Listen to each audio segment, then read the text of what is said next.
جب خیبر کا دن آیا، کئی دفعہ صحابہ کہے فتح نہیں ہوگی، میرے رسول نے فرمایا سویرے میں جھنڈا دوں گا اور جس کو دوں گا اسے اللہ فتح دے گا۔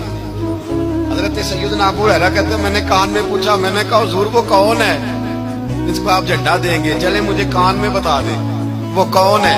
تو حضور نے فرمایا اس کا تعارف یہ ہے کہ وہ خدا سے بھی پیار کرتا ہے، محمد مصطفیٰ سے بھی پیار کرتا ہے۔ حضور کوئی ایک تعارف اور، تو حضور نے فرمایا خدا رسول بھی اس سے بڑا پیار کرتا ہے۔ حضرت علی صحابہ کہتے ہیں سارے منتظر رہے، حضرت عمر کہتے ہیں میں سویا ہی نہیں ساری رات کہ میرے ہاتھ جھنڈا آنے والا، سویرے مجھے ملے گی فتح کی نوید اور خوشخبری۔ فرماتے ہیں میں سویا ہی نہیں۔ حضرت علی سے پوچھا آپ کدھر تھے؟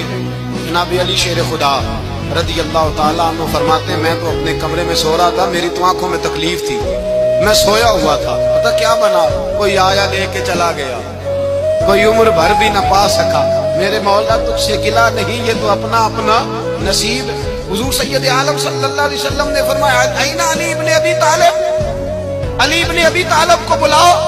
حضرت علی رضی اللہ تعالیٰ عنہ آئے تو آنکھوں کے اوپر ہاتھ رکھے ہوئے کہ یا رسول اللہ میری آنکھوں میں درد ہے۔ فرمایا ہاتھ پیچھے کر، اللہ نے تیرے ہاتھ پہ فتح لکھ دی ہے، پیچھے کر ہاتھ۔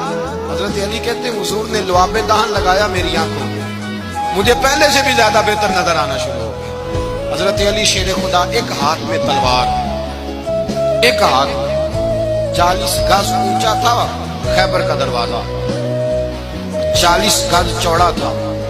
حضرت علی شیر خدا کہتے ہیں میں اللہ اکبر کے نعرے لگاتا میدان میں گیا، اللہ اکبر کے نعرے۔ میں رسول اللہ کا بھیجا گیا تو میں شان سے گیا کہ میں نے سیدھے ہاتھ میں تلوار تھی، الٹے ہاتھ سے پکڑ کے میں نے 2-3 دفعہ دروازے کو ہلایا اور اللہ اکبر کہہ کہ جب میں نے پھینکا تو 40 گز دور جا کے گرا۔